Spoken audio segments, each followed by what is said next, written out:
Hello and welcome to Conquest Creations. Today we're going to break down the top 5 best and the top 5 worst miniatures from the Middle Earth strategy battle game.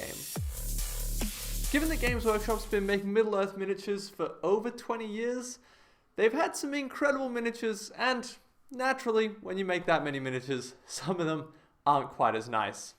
Let's start by looking at my top 5 picks for the best models in Middle Earth. To start off, we're going to pick a relatively obscure one. It's the Mirandan Orc Banner Bearer. This model's just absolutely awesome. It's everything that you want out of a banner bearer. It's a huge orc with super crisp details carrying an awesome banner.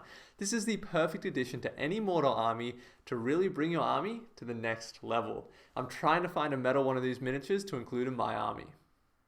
Number 4 in my pick for the best is Thraw King of the Mirkwood Realm on Elk from Forge World. This is a hard one to argue against. This model's got it all. It comes with an impressive display base. It's got an awesome elk that he's riding. It's got so much character and it's so dynamic, and it's a perfect representation of an exact scene out of the movie. It really ticks all the boxes and it just looks like an absolute blast to paint. Number 3 is going to go to a model that I've had the pleasure of painting twice now. It's Thraw King under the Mountain. This guy's got so much detail and just perfectly resembles Thraw, and he's got an awesome pose. When I painted my version of this model, I went a little bit extreme. Well, purple, yellow, and a leopard print coat. I think the leopard print coat fits him because he's got to have bling. He's the king of the dwarves. And I also got to paint this version of Thraw for a commission project. If you're interested in commissions, just drop me an email from my website. My prices start at $10 per model for painting. Number 2 on my list for the best models in Middle Earth is Aragon from the 3 Hunters kit. This is one model that I do not own that I need to get my hands on. It's absolutely incredible. It's very hard to get a hold of now. I do believe it's available from Warhammer World as an exclusive, but I'm not 100% confident it really represents the Strider version of Aragon. It's definitely one that I want to be including in my collection. And before we get to number 1, let's do a honorable mention. And this one definitely breaks the rules because it's technically not made by Games Workshop. It's the DeVale Games High Human Warriors. I absolutely love these models. The Last Alliance is my favorite scene from the movies, so these guys just come straight out of the movies and onto the tabletop. Now, because I like these models so much, I did actually get the rights to 3D print and sell them. So if you want to support the channel and help me make more videos and upgrade my equipment, then you can find them from the Conquest Creation Webstore in the link in the description down below. These models cost 35 Australian, and here's a conversion to American and British and Euros. And I'm based in Australia, but if you spend more than 200 Australian dollars in the store, it's free worldwide shipping.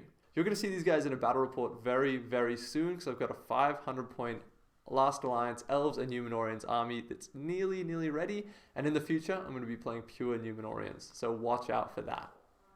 And now my pick for the number 1 best model in Middle Earth. This one is an easy one for me, to be honest. It's the Metal Orcs. These were some of the first models ever produced, and I think that they're just some of the best models ever made. Each orc is completely unique, just like the orcs are. No two of them are the same, and that makes perfect sense because, well, they're orcs. They don't really have uniformity. They just have everything that I'm looking for in villains. They're not too big. They've all got character. Just absolutely incredible models. I've got 14 of these guys. That's one of each pose, and I'm trying to get one of each of the archer poses as well to round out my mortal army. I'm putting the love and care into these models that I think they deserve. I'm painting each one of them one by one. So some of their colors are getting a little bit wacky, but they are just incredible, and they're a part of my mortal army, which I've been working on for months, and I'll eventually finish. It's going to be the best army I've ever painted, but because of that, it's just taking time. Alright, those are my top 5 best models in Middle Earth. Let's move into the models that don't hit the mark quite as well. Now, this is just me having a bit of fun. I absolutely love Middle Earth and all the miniatures. If you like these ones, that's great. That's awesome. In fact, if you disagree with me, I'd love to know what your favorite and least favorite miniatures are in the comments down below. But let's get in to the top 5 ugliest models, and we're going to kick off the list with one that, yeah, just deserves to be on this list. It's the Shadow Lord. Specifically the Shadow Lord on foot. Have a look at this guy. I mean, what's he even doing? He's got, like, what? Who thought that was a good idea? Come on, guys. You can do better than that. Well, I mean, a lot of the other Nazgul sculpts are really, really cool. So this guy misses the mark, but that's all right. He's kind of funny. He's good cheer leader for your army. Now, number 4 on the list is unfortunately a model that I just see all the time. And I think that's probably why it's on this list. It's such a good model in game, so many people use it, but it's just so bad, and that is Mao He. Everything about this model is totally fine, except for that ponytail. What's going on there? Now, the reasonable thing that a lot of people do is they just cut it off, and that's totally fine. That makes the model just a normal model. But the ponytail? Like, really? What? Who thought that was a good idea? Come on. All right, now, this next one is a really important model that just totally misses the mark for me, and that is the plastic wargs.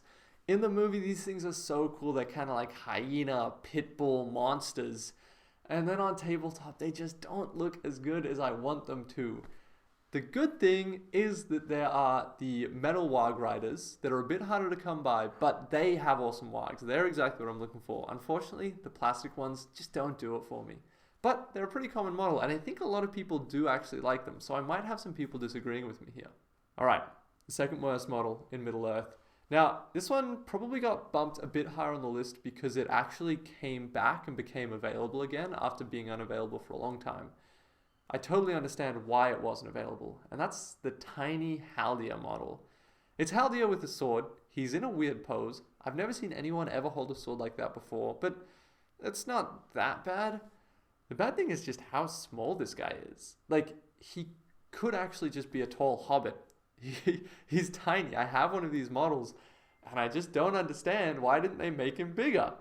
But, I mean, he's pretty cool. Could be a cool conversion for a sentinel or something like that. And here we go. My pick for the worst model in Middle Earth. Now, this is the worst model in Middle Earth for so many reasons, but I actually really like it because of how terrible it is, and that is the old metal Mogul knights. Have a look at these guys. I've managed to get 13 of these old models, and they are very hard to come by. But just every single thing about them is totally wrong. Okay, let's start with the horse. The horse is okay. I'll take the horse. It looks pretty cool. It's kind of like the Mouth of Sauron's horse, just not as good. Kind of weird poses, but that's okay. We'll forgive it. The horse, you know, it's decent. Let's look at their riders, though. So their head is the same size as their torso, and their legs are longer than their torso and their head by like a mile. They're just ginormous. Their arms are weird. Oh, it's just not good. But it's terrible in like an endearing way. I've got 13 of these guys, and they are going to be a big part of my Metal Mortar army. So I'm pretty keen to get them on the table. Now that's all of my picks for the top 5 best and worst models in Middle Earth. What do you think? What should go on this list? What's your personal list? Let me know in the comments down below, and if you could leave a like and a comment, that'll help this video do better so that I can make more content. That's all from me, so until next time, have a good one.